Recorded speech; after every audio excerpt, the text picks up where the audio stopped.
We've all been there. You have a bad experience, and you're just itching to leave a scathing online review. But what happens when that comment section turns into a full-blown legal battle? Today, we're going to walk through the razor-thin line between speaking your mind and actually committing a crime online. Imagine this message popping up on your phone. It's not exactly an insult, is it? But wow, it sends a chill down your spine. And this isn't made up. This is a real message from a real case that all started with something as simple as a bad review for a restaurant. And that really gets to the heart of the matter for all of us living our lives online. So you post a bad review, you think you're just telling the truth, but then you're hit with threats and public lies. Where exactly does the law draw the line? Let's unpack this with a real-world example. So, our story is all about two people. We're just going to call them A and B to keep it simple. A is just a regular customer who wrote a blog post, and B is the owner of the business. And what started as a simple customer complaint, well, it spiraled into something much, much bigger. All right, let's break down who's who. You've got A, the customer. They had a bad time, found something in their food, got no apology, and so they wrote about it. Totally factual. Then you have B, the restaurant owner, who, instead of just, dealing with the feedback, decided to go on the attack, both in private messages and out in public forums. And check out how fast this all went down. Day 1, A posts the review. Just 2 days later, on day 3, A is getting bombarded with dozens of threatening messages. By day 5, B is posting straight-up lies on public websites, calling a black consumer, which is basically a hired gun paid to write fake bad reviews. It took only 10 days for this to get so bad that A had to get the law involved. This whole mess forces us to ask some really important questions about how we act online. The court had to look at 3 very specific things here, and honestly, the way they ruled might surprise you. So here's what we're going to figure out. First, we'll look at Ellie's review. Can you actually get in trouble for posting something that's true? Second, what about those messages from B? If there are no swear words, are they really illegal? And third, that public post from B, what if B actually believed the lie they were spreading?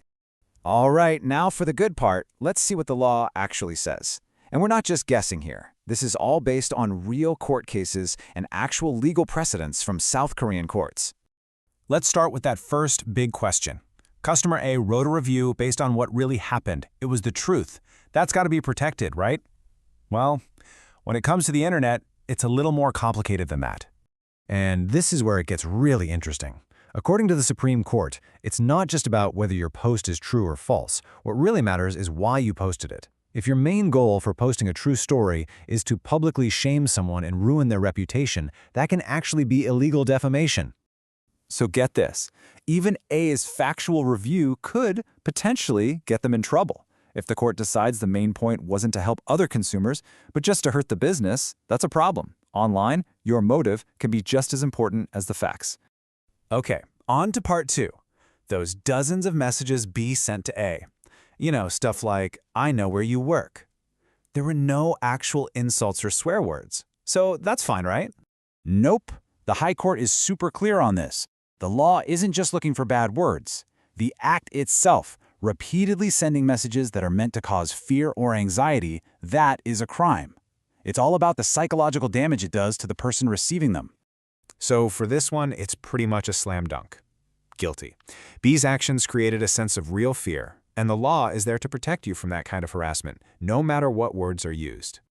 All right, now for the trickiest question of all. B called A a black consumer. What if B genuinely thought that was true? I mean, can you be found guilty of spreading a lie if you didn't even know it was a lie? This is where the court gets really specific. They use a standard called awareness of falsehood. They don't just take your word for it. They look at the situation and ask, did you know this was false? Or, maybe more importantly, should you have reasonably known it was false before you hit post?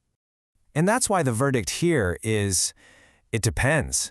Just saying, oops, I thought it was true, isn't some kind of get-out-of-jail-free card. If you spread a damaging rumor without doing anything to check if it's real, a court can absolutely decide that your intent was to cause harm. Okay, so we've seen what the courts decided, but let's talk about the why. Why are the rules for what we say online so much stricter than just chatting with a friend? It really boils down to 2 huge ideas. First up is something we can call the megaphone effect. The law gets that the internet isn't a private conversation. It's a massive amplifier. A nasty rumor you whisper to a friend is one thing, But posting that same rumor online can send it to thousands, maybe millions of people in an instant. The potential for damage is just so much greater. And this all leads back to the single most important factor in these cases, the intent to defame, or in Korean, 비방의 목적. The court is always trying to figure out your primary goal. Were you posting to help the public, or were you just posting to tear someone down? That single question changes everything. So what do you do if this happens to you? What if you find yourself in A's shoes? It can feel totally overwhelming. I get it. But there are clear, practical steps you can take to protect yourself before you ever step foot in a police station. Here's your 4-step game plan. 1. Collect your evidence, screenshot everything, but even better, save it as a PDF and make sure the full web address, the URL, is visible. 2. Make sure there's specificity. This is a legal thing. It just means, can someone else who reads the post figure out it's about you?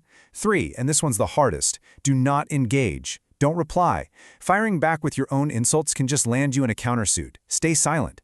And 4, take all that beautifully organized evidence and report it to the professionals at the Cyber Investigations Unit. When you boil it all down, it really comes back to a choice. Every single word we type online has power. It can be a shield, used to share good information and look out for people, or it can be a sword, used to attack and hurt someone. And the law is basically designed to figure out which one you decided to pick up. So the next time you're ready to fire off that angry comment or share some juicy gossip, just take 1 second and ask yourself this. Are you actually trying to contribute to the conversation here, or are you just trying to create a casualty? Because in the eyes of the law, that simple difference means everything.